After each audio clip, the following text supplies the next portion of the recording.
मित्रों नमो नमः। पिछली वीडियो में हम लोग यहाँ तक आए थे। अब इस वीडियो में हम लोग यहाँ से आगे चलेंगे स्थाने अंतरतम सूत्र से। स्थाने अंतरतम सूत्र से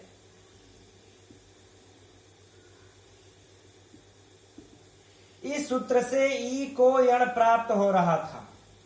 अब इस यण में कौन कौन से हैं? य, र, ल और व। लेकिन यह क्लियर नहीं है, यह क्लियर नहीं था कि इस यण में कौन सा ई के स्थान पर इसमें आदेश होगा, जो कि हमें स्थानांतरतम बताया। किस स्थान पर दोनों का ई का भी उच्चारण स्थान तालु है। ई का उच्चारण स्थान क्या है? तालु। और यह का भी उच्चारण स्थान क्या है? तालु। इन दोनों का उच्चारण स्थान मिलने के कारण दोनों समान हुए, इसलिए ई के स्थान पर यही आदेश होगा। लेकिन यहाँ पर एक संशय और भी उत्पन्न हो जाता है। यह यवला दुधा यह दो प्रकार का होता है। एक यह होता है और एक यह होता है। उसी तरह से वह भी दो प्रकार का होता है, ल भी दो प्रकार का होता है, वह और ल। लेकिन अब यह समस्या उत्पन्न होती है कि यहाँ पर यह को हम लाएंगे या यह को लाएंगे। तो यहाँ पर मित्रों यण जो है विधीयमान है। क्या है? विधीयमान है यण। यण को विधीयमान रहने से सिर्फ जो यण प्रत्याहार में जो वर्ण आएंगे उसी का यह बोधक होगा, उसी का ग्राहक होगा। इसलिए ई के स्थान पर यही आदेश होगा, यह आदेश नहीं होगा। इसको अगर विस्तृत रूप से देखना होगा, तड़ुदित स्वर्ण से चा प्रत्यय सूत्र में हमने पिछले वीडियो में बहुत विस्तृत इसका वर्णन किया है, उसे आप लोग देख सकते हैं। अब आइए हम लोग आगे बढ़ते हैं। अब जो है यह देखिए, स उ ध, फिर ई को यह आदेश हो गया। किस सूत्र से? यहां पर इंगित कर देता हूं, स्थाने अंतरतम सूत्र से।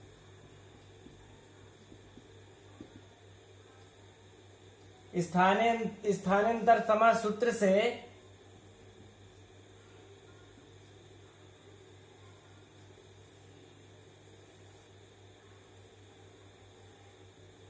ई को यह आदेश हो गया।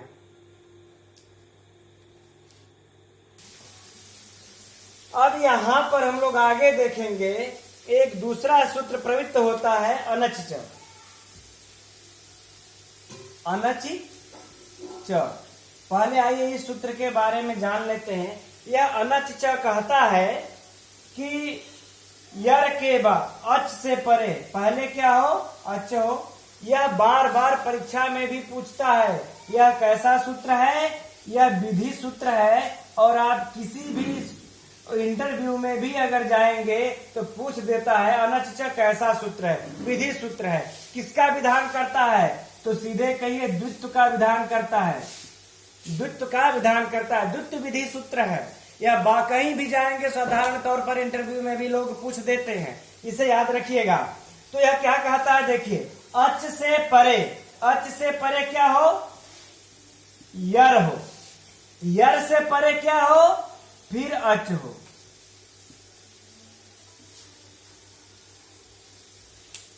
यदि यर के परे तब यह द्वित्व नहीं करेगा। लेकिन यह यदि अच नहीं होता है तब यह यर को, इस यर को क्या कर देता है? द्वित्व, अर्थात दो बार कर देता है। जैसे देखिए, यह यच जब नहीं रहेगा तब, अर्थात कोई व्यंजन ही रहेगा तब। अब देखिएगा, अब यहां पर जो है यह उ क्या है? अच है। इसके बाद यह ध देखिए यर प्रत्याहार के अंतर्गत आएगा। यह ध क्या है? यर प्रत्याहार के अंतर्गत आ जाएगा। इसके परे क्या है? यह है। कोई अच तो है नहीं, यह अच है नहीं। जब यह अच नहीं है तो इस यर को क्या हो जाएगा, द्वित्व हो जाएगा। इस यर को द्वित्व हो जाएगा, किससे, विकल्प से होगा, अर्थात एक बार द्वित्व होगा, एक बार द्वित्व नहीं होगा। फिर से ध्यान से देख लीजिए कि इस अच के परे यर हो, यर के परे यदि अच नहीं है तो यहाँ पर अच तो है नहीं, यहाँ पर तो यह नजर आ रहा है, तो इस यर को द्वित्व हो जाता है विकल्प से। तब इसको द्वित्व हो करके जो बनेगा वह क्या होगा, अब आइए देखते हैं।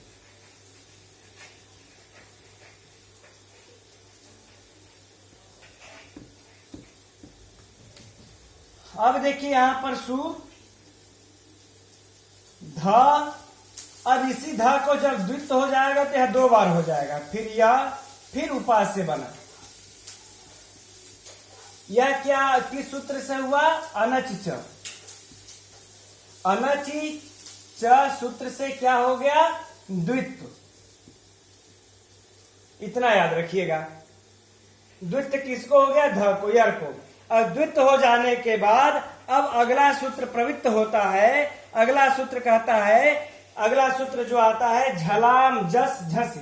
अब पहले इस सूत्र को हम लोग समझ लेते हैं। झलाम जस झस, यह सूत्र क्या कहता है कि जब झस प्रत्याहार जब परे रहेगा तब, झस प्रत्याहार के परे होने पर, कब, झल के परे यदि झस प्रत्याहार है तो इस झल के स्थान पर क्या हो जाता है, जस आदेश हो जाता है। झलाम, झलाम यहां पर क्या है, षष्ठी, तो झलाम अर्थात झल के षष्ठी स्थाने होगा सूत्र से, झल षष्ठी यानी कि स्थान पर, झलाम षष्ठी के स्थान पर, झस सप्तमी है, परे होने पर जस प्रथमा है, आदेश हो जाता है। तो झल के स्थान पर कौन सा आदेश हो जाएगा, जस। अब यहाँ पर हम लोग देखेंगे कि झल कौन है, तो झल देखेंगे तो यह भी झल के अंदर आता है, यह भी आता है, अब यह झस के अंतर्गत आएगा। अब इसको साफ करके देख लेते हैं। यह देखिए, यह झल के अंतर आ जाएगा, यह झल के अंतर्गत भी आएगा, यद्यपि झस के अंतर्गत भी यह धकार आता है, ध झस के अंतर्गत भी आता है। अब यह आप लोगों को शॉर्ट में समझने के लिए मैं इसके लिए एक और प्रत्याहार का वीडियो डाल दूंगा कि कैसे तुरंत हम पकड़ते हैं जब व्यंजन संधि पढ़ेंगे तब। अब फिलहाल हम लोग देखिए, यह ध झल है, यह ध झस है। इस झल के स्थान पर पहला जो धकार है, उस धकार के स्थान पर जस हो जाएगा। जो यह जस होगा यह क्या हो जाएगा, द, क्या हो जाएगा, द। अब हम लोगों को जो अब रूप प्राप्त होता है झलाम झस झस के द्वारा, वह क्या होता है, अब इसको देख लेते हैं। तो मित्रों यहां पर एक छूट गया था, उसको मैं फिर से बोल देता हूं।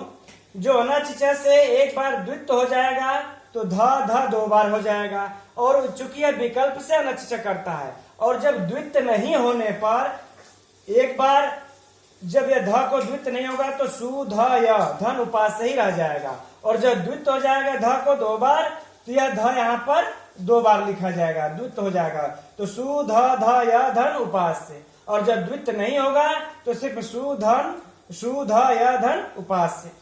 अब यहाँ पर झलाम जस झसी से इस सूत्र से ध को द हो गया, इस पहले वाले धकार को दकार हो गया।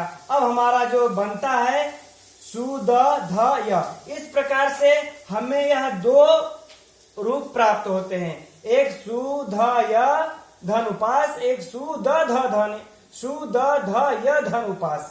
यह 2 रूप हमें प्राप्त होते हैं। अब इन दोनों सूत्रों पर अब आगे फिर सूत्र प्रवृत्त होता है संयोगांतस्य लोप। अब उस सूत्र को हम लोग अब आगे से देखेंगे, फिर से शुरू से। यह सूत्र क्या कहता है संयोगांतस्य लोप, कि जिस पद के अंत में संयोग हो उसका लोप हो जाता है। यह पद के अंत में देखिए संयोग है, जैसा कि हम लोग संयोग संज्ञा में पढ़े थे यहाँ पर द, ध, य और ध, य इन दोनों के अंत में क्या है? संयोग संज्ञा है। किसी स्वर का व्यवधान नहीं है। यह हलों का अत्यंत संयोग, अत्यंत नजदीक है, इसलिए इनकी क्या हो गई? संयोग संज्ञा। तो यह कहता है संयोगांतस्य, संयोग यदि अंत में हो जाए तो उस पद का लोप, उसका लोप हो जाता है। अब इस सूत्र में पाणिनि ने यह नहीं बताया कि जिस पद के अंत में संयोग हो उसका लोप हो जाता है। इसमें से किसका लोप होगा? य का, ध का, या फिर पूरे पद का? य, ध, द और सु का, या फिर पूरे पद का किसका लोप होगा? यह पाणिनि ने इस संयोगांतस्य लोपा में, इस विधि सूत्र में, यह विधि सूत्र है, इसमें इन्होंने नहीं बताया है। अब इसको परिभाषित करने के लिए अब तब इन्होंने अलोअंतस्य, अलोअंतस्य यह जो है इस नाम से एक परिभाषा सूत्र देते हैं, अलोअंतस्य। अब यह क्या कहता है कि अलो में जो अंतिम अल हो, कहता है, अब इसकी अगर हम लोग व्याख्या करेंगे, इसकी व्याख्या में आइए। ज्यादा लंबा हम लोग इसका व्याख्या नहीं लेंगे, नहीं तो और लंबा वीडियो जाएगा। बस हम लोग यही कहेंगे कि देखिए अलोअंतस्य, अलोअंतस्य में भी षष्ठी है, इधर संयोगांतस्य में भी षष्ठी है। तो यह अलोअंतस्य यही कहता है यहाँ पर कि षष्ठी से निर्दिष्ट जो षष्ठी से निर्दिष्ट कार्य होंगे वह अंत्य अल में होंगे। यह षष्ठी है, तो हम सिर्फ यहाँ पर हम लोग इतना ही इसका समझ लें कि जो षष्ठी से निर्दिष्ट कार्य होते हैं वो अंत्य अल के स्थान पर होते हैं। तो यहाँ पर जो ये षष्ठी से निर्दिष्ट जो कार्य दिया गया है लोप का, यह अंतिम वाले अल पर लोप होगा। अब यहाँ पर देखेंगे कि अंतिम अल कौन है, तो यह है, इसमें भी अंतिम अल यह है। इन दोनों का इस संयोगांतस्य लोपा विधि सूत्र से लोप प्राप्त था हमें। लेकिन अगला ही एक वार्तिक आ जाता है, यणः प्रतिषेधो वाच्यम। यह वार्तिककार क्या कहते हैं? कहते हैं कि संयोग के अंत में यदि यण हो तो उसके लोप का निषेध कहना चाहिए। अब देखिए यहाँ पर पाणिनि ने तो यह कहा था संयोगांतस्य लोपा, यदि अंत में संयोग हो तो उसका लोप हो जाना चाहिए। इस सूत्र के अनुसार य का और इन दोनों पदों में हम लोगों को य का लोप प्राप्त होता था। लेकिन वार्तिककार आकर के कहते हैं यणः प्रतिषेधो वाच्यम, यदि अंतिम में यण हो तो प्रतिषेध अर्थात निषेध लोप नहीं करना चाहिए, ऐसा पाणिनि को वाच्य मैंने कहना चाहिए था। इस अनुसार इन दोनों य का लोप नहीं होगा, और जब लोप नहीं होगा तब अब हम लोग इसकी सिद्धि कर देते हैं, जोड़ देते हैं।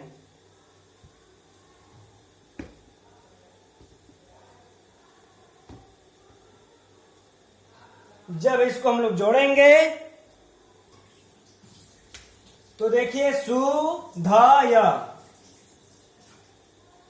आधा ध है, य पे उ की मात्रा चली आएगी, यू फिर पास्य, शुद्ध्यु पास्य। अब इसको हम लोग ये मिलाएंगे जो द्वित्व हुआ था अनचिचा से, तो इसको देख लेते हैं। सु फिर आधा ध है, तो हम लिख देंगे शुद्ध्यु पास्य। यह दो रूप इसके सुधि धन उपास्य के सिद्ध हो जाते हैं। अब इसमें जब हम सु आदि की उत्पत्ति कर देंगे तो विसर्ग लग करके पद बन करके शुद्ध्युपास्य सुतध्युपास्य यह दो रूप सिद्ध होते हैं। इस प्रकार से इतने सूत्र को लगने के बाद यह हमारा रूप सिद्ध होता है। अब इसी तरह से मधुधन अरि का भी मध्वरी और मदध्वरी का सिद्ध होता है। उसको भी एक बार अब संक्षेप में एक दूसरा उदाहरण सिद्ध करके देख लेते हैं। आइए अब हमारे साथ मधुधन अरि को सिद्ध कीजिए। अब यहाँ पर उ के बाद अ आया है, इसलिए इको यड़ची इस सूत्र से हमको यहाँ के इक के स्थान पर यण प्राप्त हुआ। यण प्राप्त हो जाने के बाद स्थानांतर तमः सूत्र से क्या होगा, म ध व। अब यहां पर उ को व आदेश हो जाएगा स्थाने अंतर तम सूत्र से, म ध व अरि। फिर से देख लीजिए, यहाँ पर इको अड़च इस सूत्र से यहाँ पर हमको क्या प्राप्त हुआ था, उ को व, उ को यहाँ पर उ को यण प्राप्त हुआ, उ को यण प्राप्त हुआ। अब इस यण में कौन सा हम ये रखेंगे, तो स्थाने अंतरतम सूत्र से, स्थाने अंतरतम सूत्र से क्या हुआ, व। अब म ध व धन अरि। अब यहाँ पर हम अनचिचा लगाएंगे तो अनचिचा से द्वित हो जाता है। अनचिचा से जब द्वित हो जाएगा तो एक बार म ध, फिर इस ध को द्वित होकर के व धन अरि। क्या हुआ यहाँ पर, अनचिच, अनचिच सूत्र से क्या हुआ, द्वित्व। लेकिन यह विकल्प से होगा, और जब द्वित्व नहीं होगा तो क्या हो जाएगा, म ध व धन अरि, यह सूत्र बन जाएगा। यह क्या होगा, द्वित्व नहीं होने पर, द्वित्व नहीं होने पर।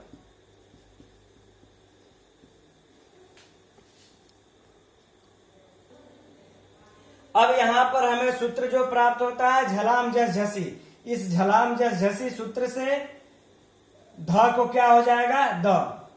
तो म द ध व धन अरि, यह किस सूत्र से हुआ था, झलाम जस झसी से ध को द,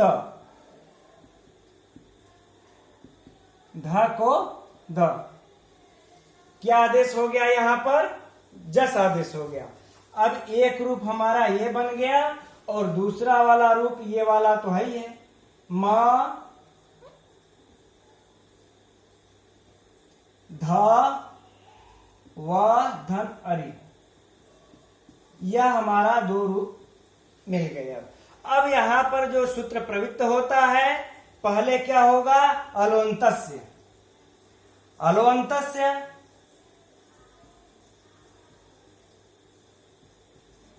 इस सूत्र से क्या था, अंतिम अल को संयोगान्तस्य लोप सूत्र के द्वारा इस व का लोप प्राप्त था।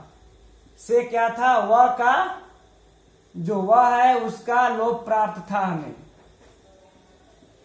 का लोप।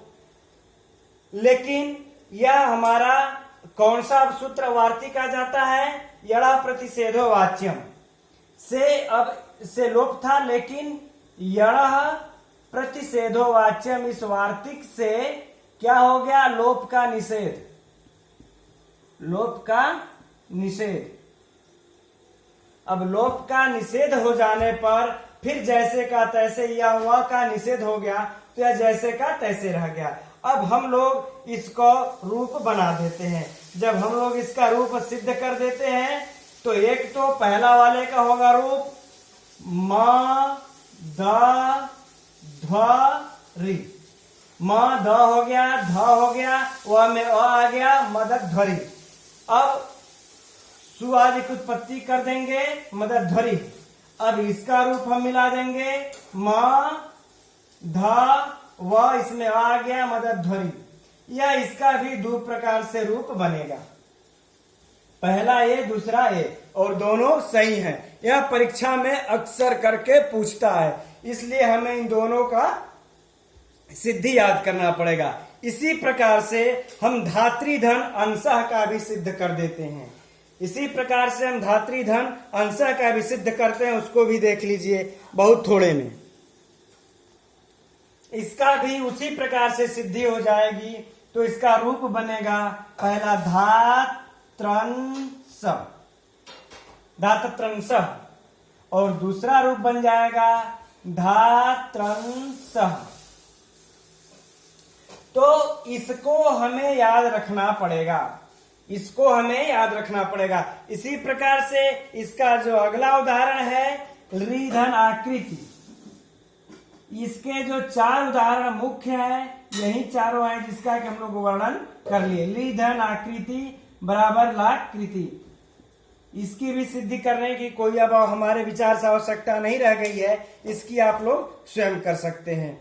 अब इसी तरह से कुछ अगले भी उदाहरण हैं, उसको मैं दे देता हूं, उसको सिद्धि करके आप लोग स्वयं करके, नहीं समझ में आएगा तो कमेंट कीजिएगा। मित्रों, यह इतना अभ्यास के लिए हमने दिया हुआ है। इसका देखिए संधि विच्छेद करना है। मात्राज्ञा उदध्वागमनम करोत्ययम लाकारः धात्रेतत् गुरुवाज्ञा खल्वेहि दध्यत्र। इतने का आप लोगों को संधि करनी है। आगे इतने का आप लोगों को संधि विच्छेद करना है। धातु धन आदेश, शिशु धन अंग, नृ धन आत्मज, स्मृति धन आदेश, अनुधन आदेश, पितृधन अर्चा, अभिधन उदय, वस्तुधन अस्ति, तनुधन अंगी। इतने का आप लोग संधि और संधि विच्छेद करके देखिए, और नहीं आए तो हमें कमेंट में लिखिए, उसका हम समाधान करेंगे। अब एक टिप्स जान लीजिए मित्रों आप लोग, कि यदि मान लेते हैं परीक्षा में हमें सब कुछ भूल गया और यह संधि दिया हुआ है और पूछ दिया कि इसमें कौन सी संधि है, तो हम कैसे जानेंगे कि इसमें कौन सी संधि है? सब कुछ भूल गया तो इतना याद रखिएगा कि जो यण संधि है, यदि हमें य व र ल इन चारों अक्षर के पहले कोई भी हमें यदि आधा अक्षर दिख जाए, यदि आधा अक्षर दिख जाता है हमें कोई भी, तो हम जान जाएंगे कि वह कौन सी संधि है, यण संधि। इन चारों अक्षर के पहले कोई भी आधा अक्षर दिख जाए। अब आइए उदाहरण के स्वरूप हम लोग देख लेते हैं। जैसे मात्राज्ञा, इसमें र दिख रहा है, र के पहले आधा त है, इसका मतलब कौन सी संधि हुई, यण संधि। अब देखिए यहाँ पर यह वह है, वह दिख रहा है आप लोगों को, वधु। अब यहाँ पर जो है कि वह है, वह के पहले क्या है, आधा अक्षर है, तो हम जान जाएंगे कि यह यण संधि है। यह तब आप लोग लागू कीजिए जब हमें सब कुछ भूल जाए तब। अब देखिए यहाँ पर यह दिख रहा है आपको, यह से पहले आधा अक्षर त है, तो समझ जाइए कि यण संधि है। ये जो आधा अक्षर है उसका कोई बाउंडेशन नहीं है कि क्या अक्षर होना चाहिए, बस इन चारों के पहले कोई आधा अक्षर होना चाहिए। अब लाकार, ये थोड़ा सा आप लोगों को डिफरेंट मिलेगा यहाँ पर, लेकिन यहाँ पर फिर देखिए धात्रेतत्, गुरुवाज्ञा, खल्वेहि, दध्यत्र, सब में लगभग आपको यही नियम दिखाई देंगे। लेकिन यह जो लाकार है यह बहुत ही इंपॉर्टेंट है। यहाँ पर अक्सर करके लोग गलत कर देते हैं इस संधि पर। खैर आप लोग इसको विच्छेद करके हमें बताइएगा कमेंट में। तब तक के लिए नमो नमः मित्रों। अब हम लोग आगे की वीडियो में अब अगली संधि पढ़ेंगे लघु सिद्धांत कौमुदी के अनुसार एचो अवयवा जो सूत्र है उसको। तब तक के लिए नमो नमः।